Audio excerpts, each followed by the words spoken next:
Merci Mazen. Bonjour chers conférenciers, chers auditeurs.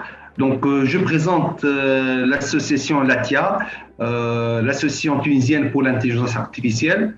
Mazen, si vous me permettez, j'ai deux slides qui concernent LATIA, si vous pouvez me donner la main pour les présenter. Donc LATIA, cette association qui englobe la communauté tunisienne et tous les acteurs en intelligence artificielle. Elle a été fondée en 2009 par professeur dans le temps Khaled Erdira. Aujourd'hui, je préside cette association que j'ai été élu en octobre 2019. Donc, la nouveauté au niveau de l'association, maintenant, c'est une association qui intègre des académiques de l'enseignement supérieur et des professionnels venant du monde du terrain. Donc, ce n'est plus l'intelligence artificielle dans l'université. Maintenant, elle sort dans le domaine professionnel, dans les industries, dans les entreprises. Donc, parmi les objectifs et missions de cette association, c'est de développer l'IA en Tunisie à l'échelle académique, à l'échelle professionnelle, et c'est de constituer une communauté le maximum qui intègre tous les acteurs afin de partager des bonnes pratiques de l'IA, de trouver des solutions et des solutions à des problématiques. Effectivement, fédérer tous les efforts de chaque personne ou acteur. Donc, pour mettre en œuvre cette mission, on a développé notre programme 2020 sur 5 axes. Le premier axe, c'est LATIA Talk. Ce sont des événements où on développe durant une matinée une thématique bien précise, telle que l'IA et le transport intelligent, l'IA et la santé, l'IA et l'agriculture. Donc, pour débattre vraiment un sujet d'actualité. Deuxième axe, c'est LATIA Training. En essayant de faire des formations et des workshops pour les adhérents et pour les intéressés de l'intelligence artificielle. Troisième axe, nous travaillons au sein de l'association sur un événement international qui va essayer de rassembler tous les acteurs à l'échelle mondiale de l'IA pour débattre des sujets l'éthique de l'intelligence artificielle, l'évolution, le citoyen au cours de cette évolution de l'intelligence artificielle. Quatrième axe, nous travaillons aussi sur une plateforme qu'on va mettre à la disposition de tous les acteurs où il y a l'écosystème d'intelligence artificielle tunisien. Commençons par les intégrateurs, les startups, les universitaires. Donc, il y a tous les interlocuteurs de l'intelligence artificielle. Et le cinquième axe, c'est on essaie de travailler avec des industries ou avec des entreprises sur des projets réels en intelligence artificielle, les accompagner, les conseiller et tout. Donc ça, c'est LATIA. Maintenant, je vais reprendre, j'ai terminé la présentation. Revenons à la question. En effet, j'ai travaillé, j'ai été sollicité par l'ITES, l'Institut tunisien des études stratégiques sous tutelle de la présidence, pour travailler sur une étude pour voir une méthode et des solutions, comment utiliser le numérique pour bien gérer cette crise sanitaire Covid et comment faire une relance économique avec le numérique. Donc, nous avons déjà presque constaté que l'événement de cette crise a montré l'apparition de technologies pour combattre cette pandémie et endiguer la propagation. Nous avons vu les robots, les drones, des solutions collaboratives et surtout nous avons constaté l'IA. Elle a reconnu un engouement sans précédent pour l'utilisation de cette discipline sur toutes les phases. Les phases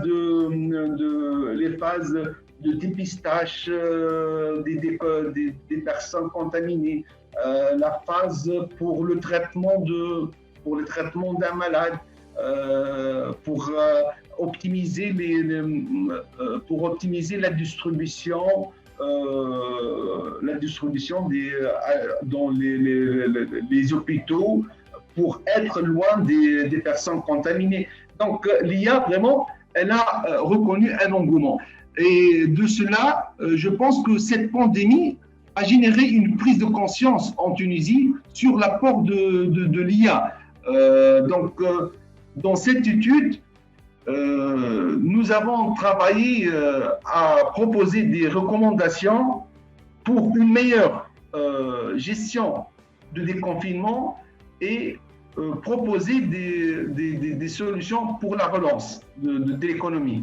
Et parmi, nous avons par exemple, on a proposé qu'il faut collecter toutes les données traitées et analysées durant la pandémie dans un centre data cloud qui va permettre aux chercheurs universitaires de traiter ces solutions et de développer des solutions et des algorithmes qui permettent de faire une prédiction d'une prochaine vague pour tracer éventuellement les prochaines contaminations et pour développer la recherche en médecine et trouver un traitement. Donc ça, c'est première recommandation. Parmi les recommandations, parmi les autres recommandations dans cette étude qui a été menée par des experts tunisiens, l'utilisation de l'IA pour accélérer l'instauration du e-government,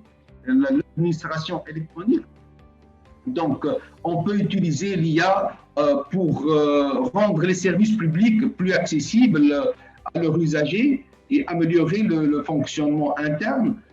Par exemple, on peut citer le cas du chatbot de iCompass. C'est une solution qui a aidé les ministères, les institutions publiques pour aider les citoyens à avoir des réponses à leurs soucis, concernant le Covid.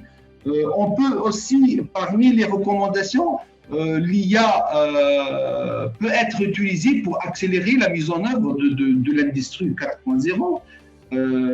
Tout cela en utilisant des algorithmes pour évoluer les méthodes de production au sein de l'industrie, évoluer la chaîne de production pour faire des maintenances prédictives.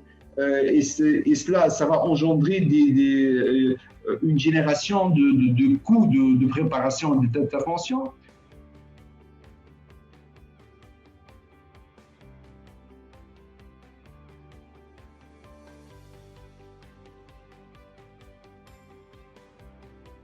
Mais aujourd'hui, dans le monde, on ne peut plus parler de l'innovation sans l'intégration de l'IA.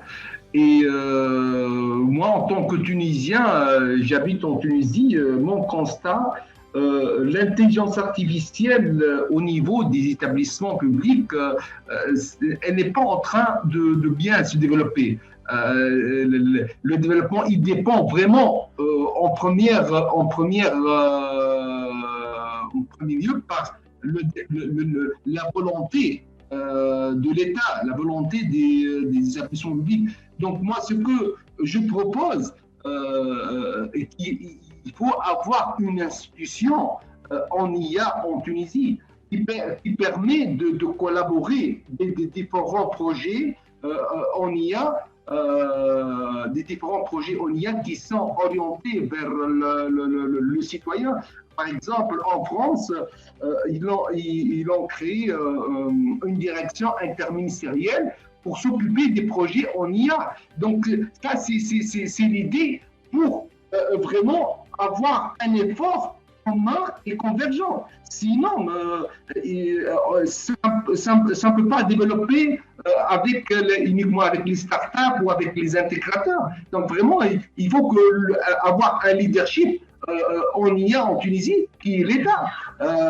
Monsieur le professeur Gelel, il a commencé en 2018, je me rappelle très bien, pour la mise en place d'une stratégie internationale. Si mes souvenirs sont bonnes, on n'a pas toujours encore cette stratégie d'intelligence artificielle. Donc vraiment, il faut désigner une institution qui peut être publique ou un consortium pour travailler sur des projets en IA en Tunisie. Donc, et il faut autre chose, il faut miser vraiment sur la formation des Tunisiens sur l'intelligence artificielle, sur tous les cycles, en commençant de l'école au collège jusqu'à l'université, parce que avec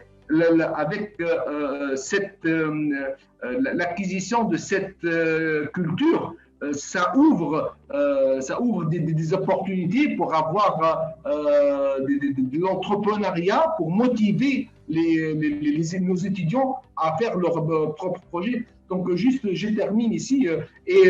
Donc, il